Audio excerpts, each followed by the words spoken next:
Namamidabs. Namamidabs. Namamidabs. Namamidabs. Namamidabs.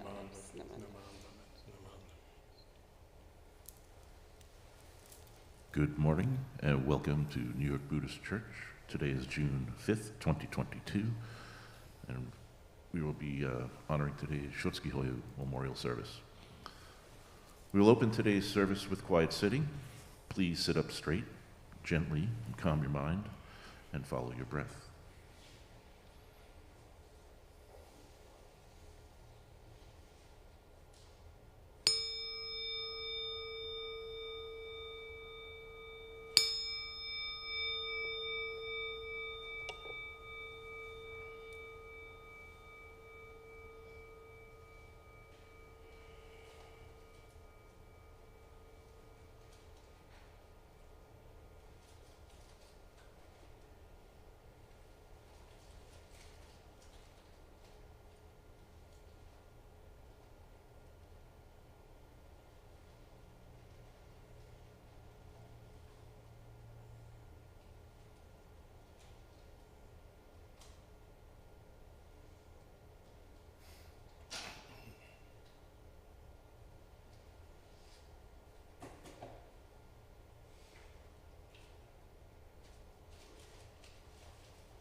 Today's service will begin with Sambujo, which is found on page 25 of your service books, followed by Hyobyakumon and the reading of the Jun Shotsuki Hoyo names.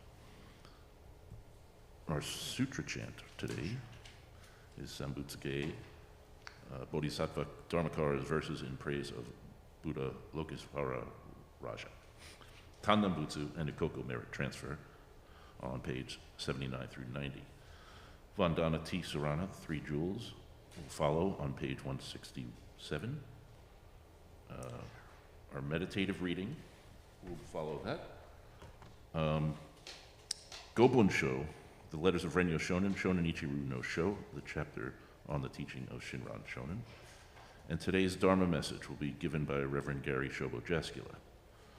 Our Gatha today is Seiya on page 226 and Nembutsu on page 169. Thank you, and Namo Amida Butsu.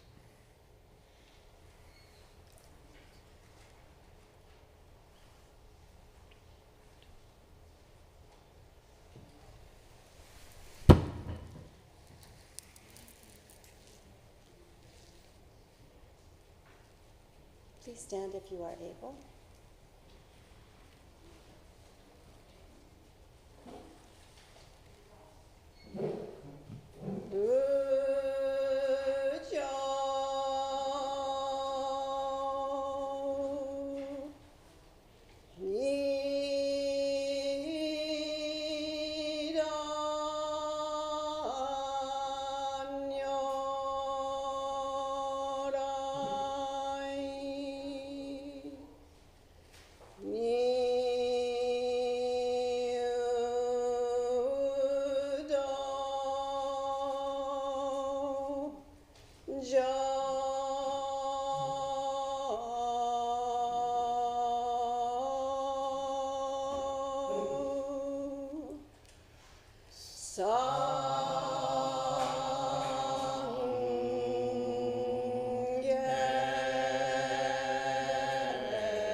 Good morning, everyone, and welcome to the June Shotsuki Hoyo service, our monthly memorial.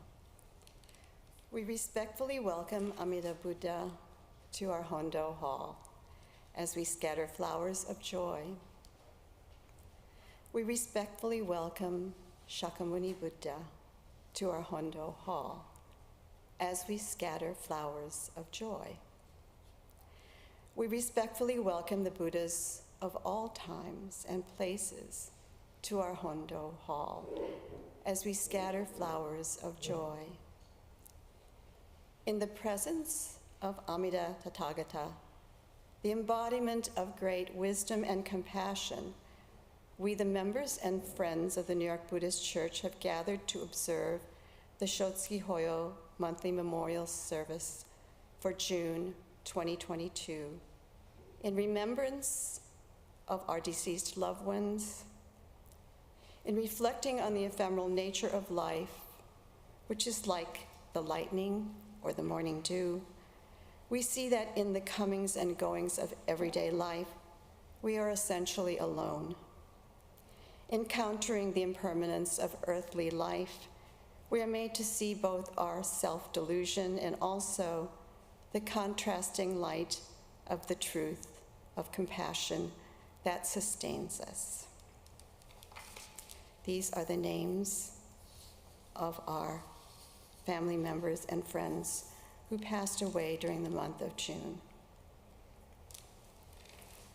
Deborah Allen, Tim Arai, Pearl Cohen, Jim Dugan, Kimiko Eguchi, Takashi Himata, Yoko Ichikawa, Hiroshi Kaneko, Toyoko C. Kikuchi, Sharon M. Kim, June Kishi, Michael Leonard, Thompson Liu, Hatsu Masu, Ken Richard Matsushita. Kayako Mitani. Wendy Morihisa. Soko Morinaga. John Yoshio Nagahiro. Ichihei Nakamura. Richard Kazumi Nishikawa. Sakae Nishimura. Alice Okada. Taka Okada. Gennosuke Shimamoto. Masayo Shimamoto. Oiwa Shimamoto. Taeko Shirakigawa. Lieutenant Marcus A. Stultz. Mitsuko Takaishi. Kyo Tomita. Shinako Tomita. Tomizo Tomita. Akira Washio. Jeff Williamson. Kuniharu Yamagishi. Robert Takashi Yanagida. We hereby remember these loved ones who passed away during the month of June. Let us affirm the 3 homages. I go to the Buddha for guidance. I go to the Dharma for guidance. I go to the Sangha for guidance. Please repeat the Nembutsu, the Buddha's most honored name. Namo Amida Butsu.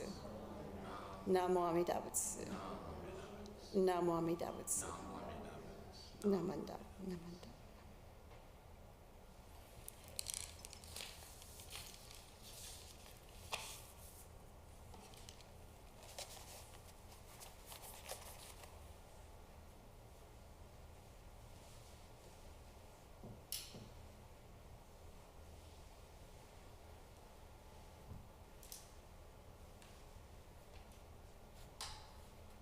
The Sutra chant is SAM-BUTSU-GE. It's on page 79.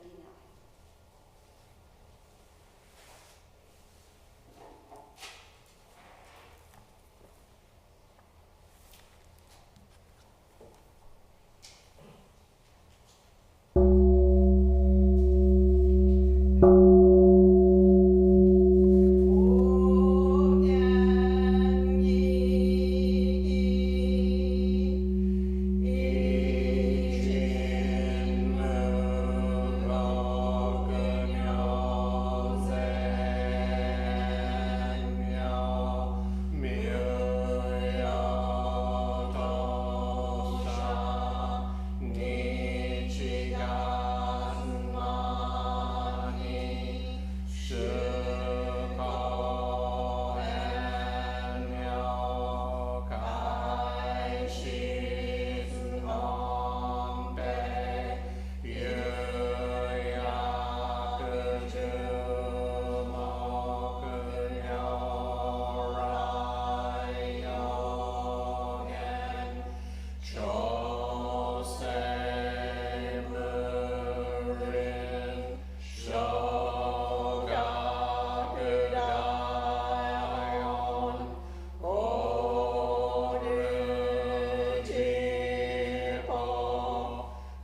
the Vandana and Ti-Sarana, the 3 jewels, on page 167.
Please be seated.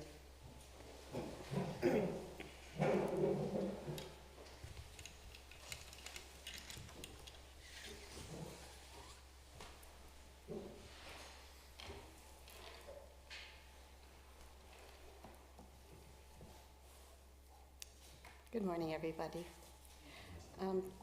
The reading today is from the Zen Monshu Koshin Otani's book, The Buddha's Wish for the World. This is the prior abbot of the Jodoshinshu, Honganji.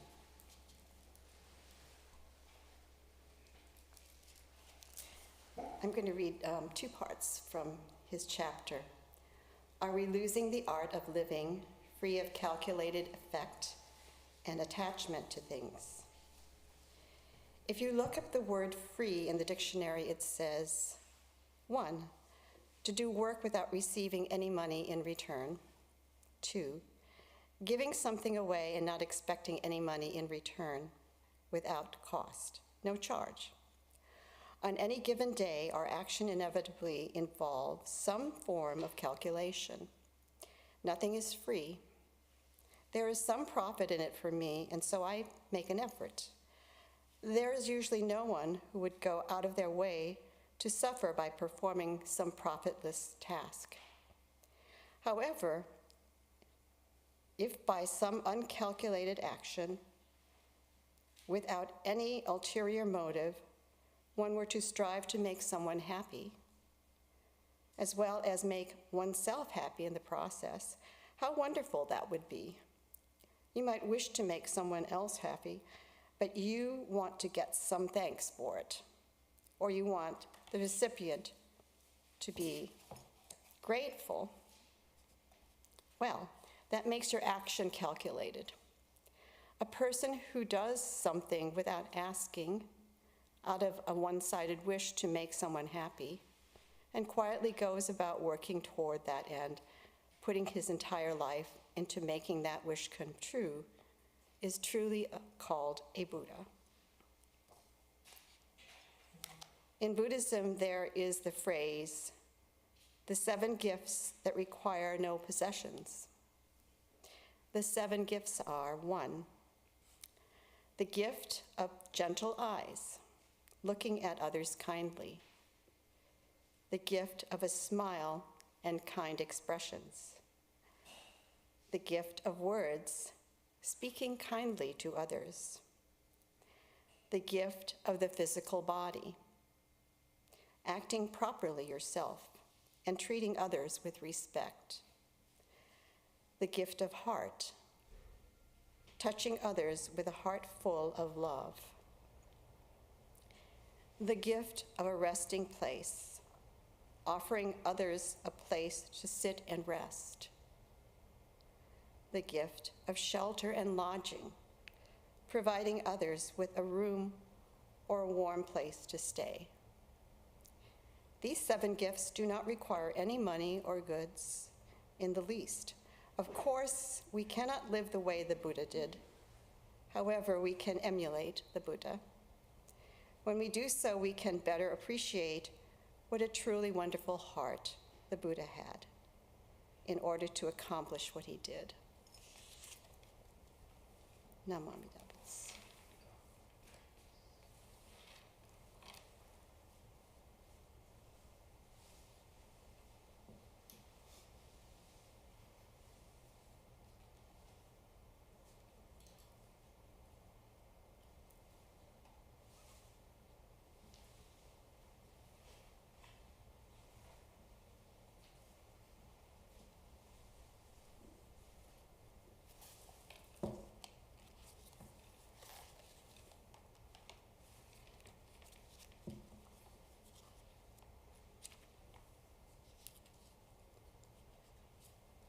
I will be reading the Gobunsho, Shonin Ichiryu no Sho.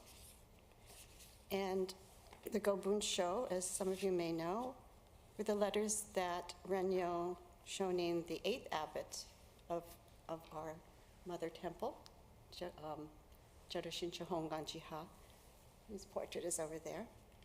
He wrote these letters so that everyone they were in different places throughout Japan, little tiny sanghas or larger temples, but everyone had some kind of uniform message, and the letters were read at their services, and so in that tradition we are doing this today.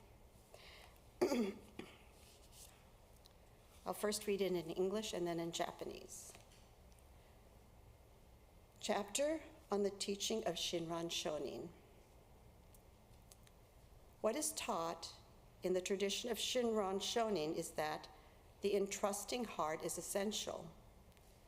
For when we abandon various practices and take refuge in Amida, with singleness of heart, our birth in the Pure Land is settled by the Buddha through the inconceivable vow power.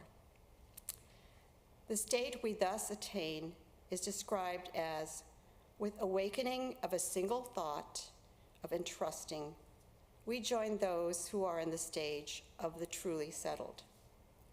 Recitation of the Nembutsu should be understood to be the Nembutsu as the expression of gratitude thereafter for the Tathagata's benevolence for settling our birth in the Pure Land, humbly and respectfully.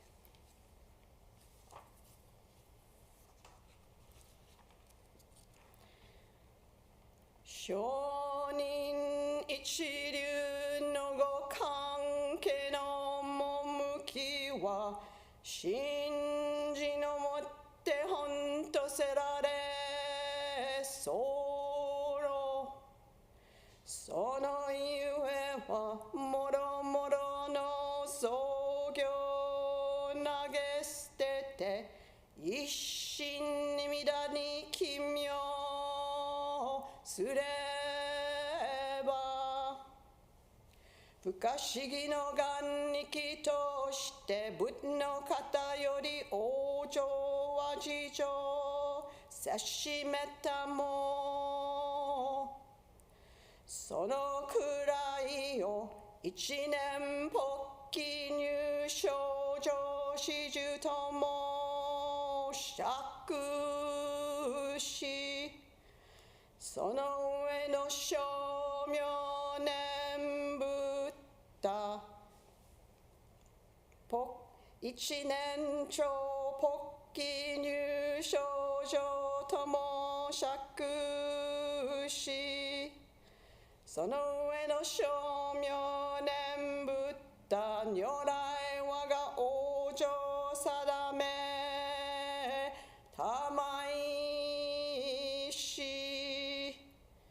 Gon hōjin no nembutto kokoro bekinari.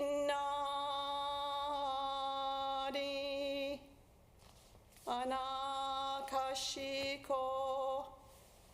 anakashiko.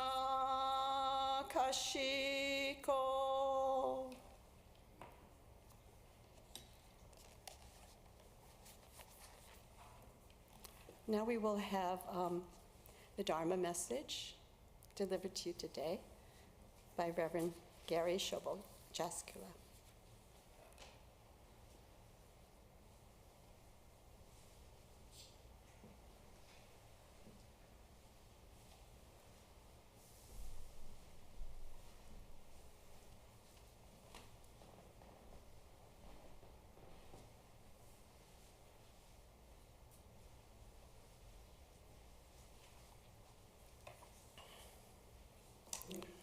So good morning, everyone. Can you hear me? Is the microphone sufficiently adjusted? Good. I often hear that it isn't. So let's at least start with that. So good morning. And so today we're gathered here for Shotsuki Hoyo once again. And we'll start with that, with remembering all those who passed away this month in June. We're here, you know, in these Shotsukis, we say it all the time, but it's actually true. We're here because of our predecessors. We build on what they built. They brought us here. And we greatly appreciate that, and we think of them today. And why do we come here? Well, we come here to learn Dharma. And so today I'm going to reflect on some basic Dharma. This is a story everybody knows, but it's been on my mind lately because of all of the conflict in our world. And that's the famous story of the poisoned arrow. Does everyone know it? Poisoned arrow? Okay. If not, it's okay. You'll hear it at great length today.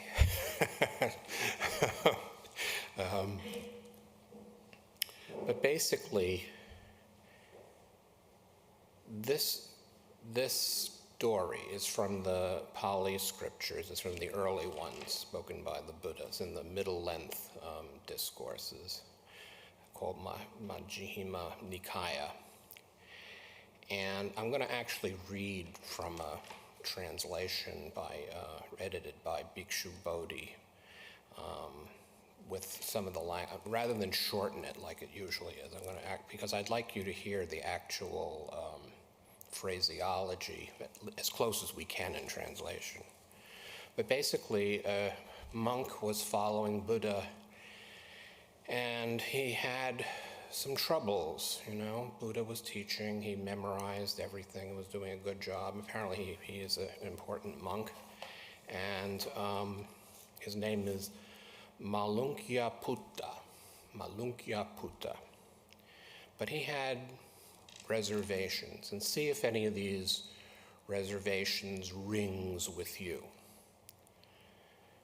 He said there are a few things that Buddha has not clarified, and he's been studying for a while, and he wants to know whether the Buddha is going to clarify them or not, or he doesn't necessarily want to follow this path anymore. So he goes to the Buddha and says, he gives the following 4 propositions. See if they resonate with you.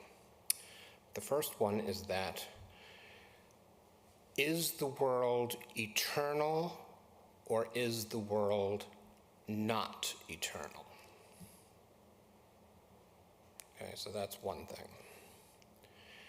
Second question, the Buddha has never made a statement, the world is finite. And the Buddha has never made a statement, the world is infinite. So finite, infinite. What is it? Then the third one, the soul is the same as the body. And the Buddha's never said anything like that, nor has the Buddha said the soul is one thing and the body is another. And then number 4, after death, a Tathagata, or a Buddha, exists. And then the contrary, after death, a Tathagata does not exist. And the third one, after death, a Tathagata both exists and does not exist. So these are, you know, India was very, very advanced philosophically. And just like, you know, many of us feel we are today, and we have many of these questions, and a lot of people from other religions come in and they want to know, like, what is it? These are the things that are burning in their minds. And the Buddha has a very nuanced and interesting reply, and I'm going to read it using Bhikshu Bodhi's language, just sort of follow along, because while it has the great insight of the Dharma, the Buddha's teaching, but you'll also learn a lot about archery 3,000 years ago. Suppose, Malunkyaputta, a man were wounded by an arrow thickly smeared with poison, and his friends and companions, his kinsmen and relatives, brought a surgeon to treat him. This man would say, I will not let the surgeon pull out the arrow until I know whether the man who wounded me was a noble, or a Brahmin, or a merchant, or a worker. And he would say, I will not let the surgeon pull out this arrow until I know the name and clan of the man who wounded me. Until I know whether the man who wounded me was tall or short, or of middle height. I won't let the surgeon pull out the arrow until I know whether the man who wounded me was dark or brown or golden-skinned. Until I know whether the man who wounded me lives in such a village or a town or city. Or until I know whether the bow that wounded me was a long bow or a crossbow, until I know whether the bowstring that wounded me was fiber or reed or sinew or hemp or bark, until I know whether the shaft that wounded me was wild or cultivated, until I know with what kind of feather the shaft that wounded me was fitted, whether those of a vulture or a crow or a hawk or a peacock or a stork, or until I know with what kind of sinew the shaft was wounded, the shaft that wounded me was bound, whether it was that of an ox or a buffalo or a lion or a monkey, until I know what kind of arrow it was that wounded me, whether it was hoof-tipped or curved or barbed or calf-tooth or oleander.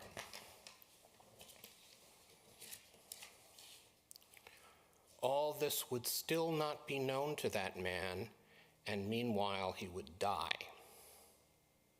So too, Malunkyaputta, if anyone should say thus, I will not lead the holy life under the Blessed One until the Blessed One declares to me the world is eternal, or after the death of a Tathagata neither exists nor does not exist, that would remain undeclared by the Tathagata, and meanwhile that person would die. Malunkyaputta, if there is a view, the world is eternal, the holy life cannot be lived. Where there is the view, the world is eternal, or the world is not eternal, whether or not either of these are true, he's saying, there is birth, there is aging, there is death, there are sorrow, lamentation, pain, grief, and despair, the destruction of which I prescribe here and now.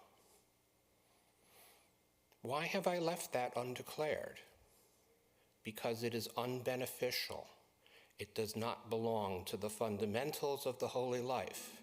It does not lead to disenchantment, dispassion, to cessation, to peace, to direct knowledge, to enlightenment, or to nirvana. That is why I have left it undeclared. And what have I declared? This is suffering, I have declared. This is the origin of suffering, I have declared. This is the cessation of suffering, I have declared. This is the way to the cessation of suffering, I have declared. Why have I declared that? Because it is beneficial.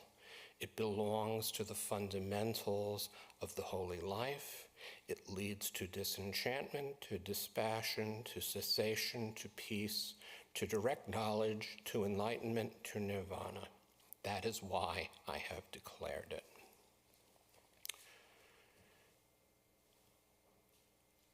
We all, whether we're Buddhists or not, want to know about the four ultimate questions that Malunkyaputta proposed. We want to know how things started and how they're going to end and stuff like that. We all do.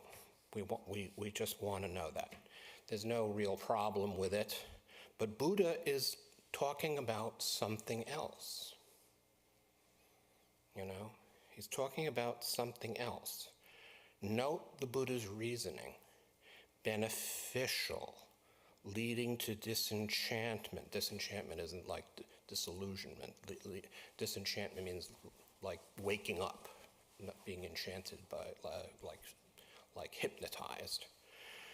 To dispassion, leading to cessation, leading to direct acknowledgement, to enlightenment, to nirvana. And there is the key to the whole Buddha's thoughts, right, to all of Buddha's thoughts. He is focusing on here and now, what can be known, and sort of acknowledging that not everything matters whether we know it or not, and it actually gets in the way. And you know, the poison arrow story is usually used to discuss Shakyamuni's teaching, the difference between Shakyamuni's teaching and those of other religions. And that's, you know, that's what it's for. That's to, you know, for our own understanding about what kind of questions to ask and which are best left aside. That's the real religious point of this.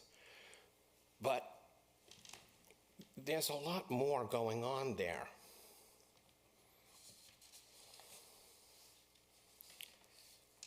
Look at our world. This is why this is on my mind today. There's so much knowledge, right? Or supposed knowledge. There's so many conflicting isms. But we are more miserable as a society than ever before. We don't have peace. We don't have dispassion or cessation. We don't have direct knowledge, enlightenment, or nirvana. So lots, even without religion, lots of poison arrow thinking or vibe is going on right now. Everyone claims to have some kind of wacko answer, or even even some really good answers, but they're not the things that make suffering go away. So what's the deal, for instance, with all the gun violence? You know, are we really preserving freedom because teenagers had guns in the American Revolution 200 years ago, and the British wanted to take those guns away? So we can watch children die in schools? The Buddha's logic would lead us to say, no, we have to stop the killing. Then we can figure out whether they should have guns or not have guns, or what kind of training, or whether the manufacturers are liable, all these things. They all make sense individually, you know, they're part of an argument. But killing, it goes on and on and on. It's poison. If that's not poison arrow, I don't know what is. We need to, think about stuff like this. Let's face it. Every ism, whether it's religious, philosophical, economic, social, political, scientific, etc., claims to benefit humanity. And many of these actually do at times, or for a time. But how often do these great ideas and movements lead to oppression, and not infrequently mass murder, exploitation, and enslavement? You know, in the last century, the 20th century, probably the bloodiest in history, fascists, communists, whatever, there was all kinds of things going on. But they thought, they were looking for a better world deep down. They all thought they were doing good. They just, you know, in the French Revolution, which is before the 2 centuries ago, you know, during the Terror, all the modern things that we know and love today were kind of born or came to the fore. And to get them all, they just needed a few hundred more heads to roll. You know, this is how it happened. And they were isms. They were not suffering, the cause of suffering, the end of suffering, or the way to the end of suffering. They were ideological things, like eternal life, or, you know, or things like that, or the good society, ideas. Millions died, horrible destruction occurs. Not long ago, religions burned non-believers alive to save souls. This actually was logical at the time. So every ism we observe, no matter how lofty, is limited. And today's liberation can easily be tomorrow's straitjacket or set of handcuffs. And unfortunately, many of the stuff that I'm talking about, we really did think that they're really in the rearview mirror now. And they've started to manifest again. We've got strongman rule, oligarchy, conquest. And so as Buddhists, what do? Let's rise above isms, even Buddhism. More on that later. But the point right now in this part of the talk is that these competing ideas should not, they need to be considered. On the one hand, Buddhism doesn't teach indifference, but what it does teach is dispassion and paying attention. We should welcome knowledge, spirituality, science, philosophy, and tradition too. Buddha taught a middle way, not an extreme one.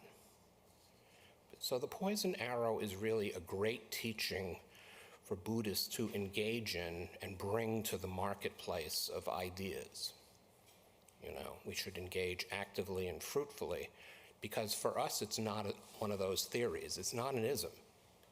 It's a way of life. It's a way of looking at the world described by the Buddha and which still informs people today. It informs us in particular. It's a way of centering ourselves on the things that really matter as we participate in the world in which we find ourselves. Following the Buddha's teachings, we need to understand that our way of life is not possible holding wrong views, mistaking limited concepts for eternal truths, and then acting upon it and bringing ourselves and others to ruin in their name. Therefore, if nothing else, we as followers of the Buddha should be trying to lower the temperature in the world rather than we should be trying to connect, is what I'm trying to say, and not to divide. We are foolish beings ourselves. We really don't have all the answers for society either, at least I don't. There is old age, sickness, death, lamentation, despair. But there is also suffering, the end of suffering, the cause of suffering, the cessation of suffering, and the path to the end of suffering. And no matter what ism is in force at the moment, these truths that the Buddha taught so many centuries, so many millennia ago, are always there. But now I'd like to bring it back from the world to, in Jodo Shinshu we start with ourselves and work out to others. So let's further consider. Note, pulling out the arrow is not a cure. It's like, oh yeah, we should pull out the arrow. Shouldn't ask all these questions. Pull out the arrow. But it's the beginning of the cure. It's the first thing. The point is, this arrow is poisoned. And the Buddha, talks about all the little details of the arrow, but the big one is that this arrow is poisoned. If it's left inside, the person will die. But once the arrow is out, the poisons have to be neutralized. And this is where we come to our school of Buddhism, Jodo Shinshu. We know the poisons from Mahayana: greed, anger, and ignorance. So from a Jodo Shinshu point of view, and this is just an idea, not something I'm receiving from anybody else, we are all afflicted with poison arrow. We're afflicted with poison arrow because we have greed, anger, and ignorance. We need to solve this problem. We can't solve it. We try different practices. They don't work for us. And so we throw ourselves on the Buddha of light and life, wisdom and compassion. And we're taught by Shinran that saying the name of the Buddha, Nembutsu, greed, anger, ignorance, all the poison is transformed into its opposite.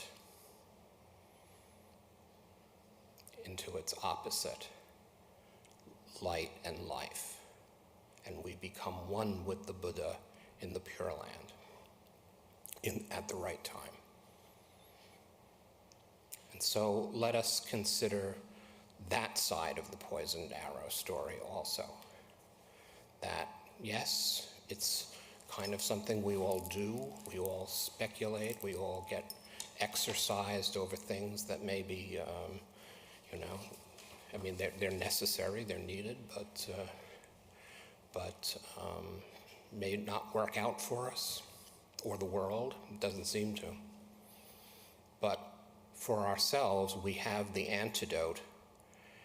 And then this is the kicker. Poisons are transformed into light and life.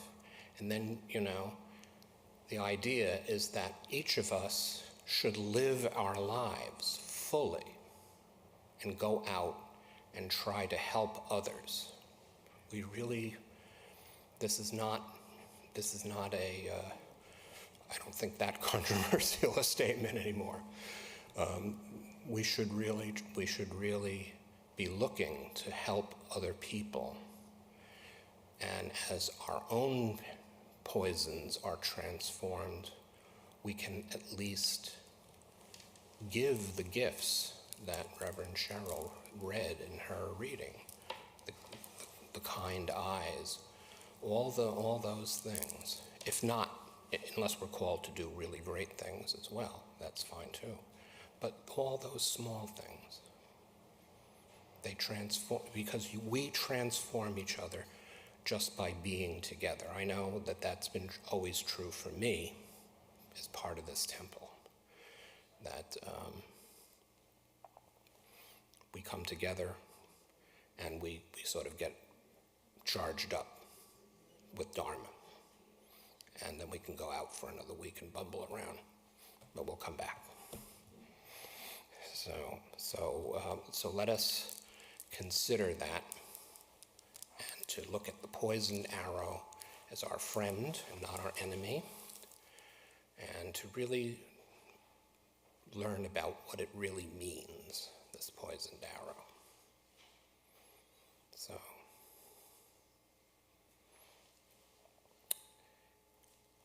remembering the poisoned arrow story, it's important to pull out the arrow and to rely on the Buddha's transformation to neutralize the poison. And may we all do that for each other. Nembutsu. Nembutsu. Nembutsu. So thank you for listening, and see you next time.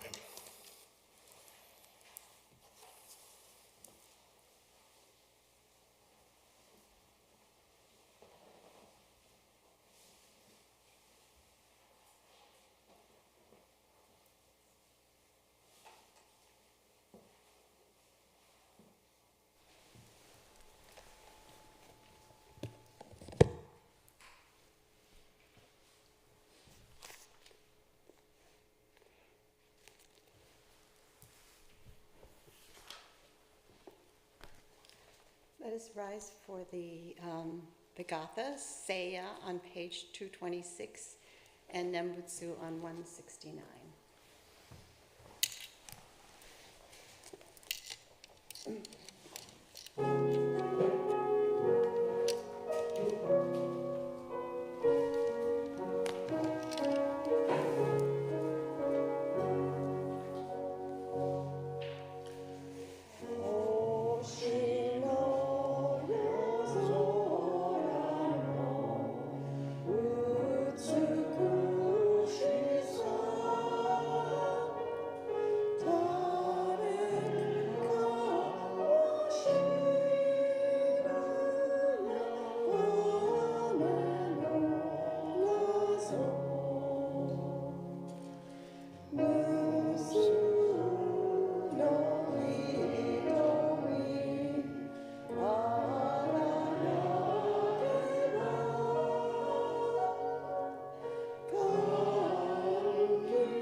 169.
Please be seated.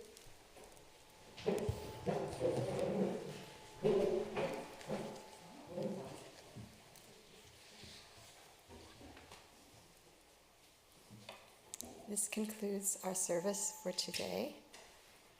And I'd like to acknowledge Reverend Gary's Dharma talk today.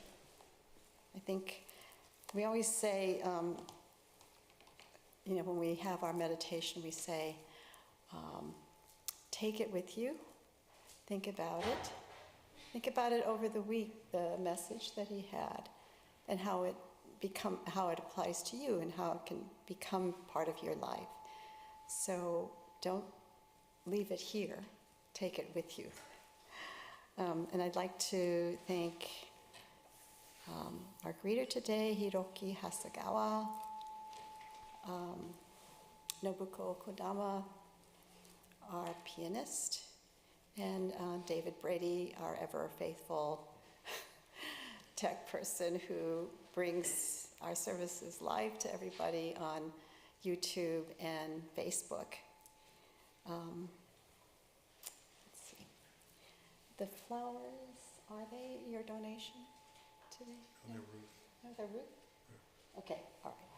So the person who is not going to be named, but her name is Ruth. Thank you for the flowers today. Next week we have Reverend Gary is going to talk again. And because this is Pride Month, he will be addressing LGBTQ issues in particular in his talk.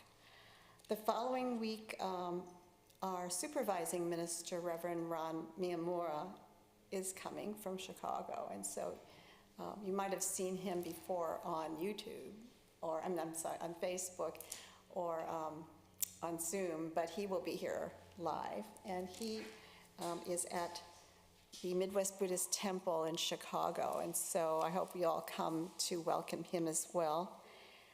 The last week, we will have a service, and following the service, some of us are going to go and join the Pride March. So if you're interested, please let us know. That will happen after the service. So, is there anything else to be announced? No? Okay. So let's place our hands together in Gassho, in gratitude for this opportunity for us all to come together, both here in person and online. Thank you for this opportunity to learn together, to be a Sangha together, to support each other together. Namo Amida Butsu. Namo Amida Butsu. Namo Amida Butsu. I did forget one thing. We always announce that if you're interested in becoming a member, you can look at our membership form online on our website, NYBC.org. We also probably have forms in the back. And we would appreciate it if you did become a member, because I think when you become a member, you become much more committed to the Sangha and the organization of New York Buddhist Church. And also, we welcome your dana, we welcome your donations. You can send in checks to New York Buddhist Church, 331 Riverside Drive, New York, 10025. Or you can, we also have a PayPal, so if you wanted to donate online. But we appreciate your dana, because without your dana, we wouldn't be here. And without you, we wouldn't be New York Buddhist Church. So thank you so much for coming today. Namo Buddhasa.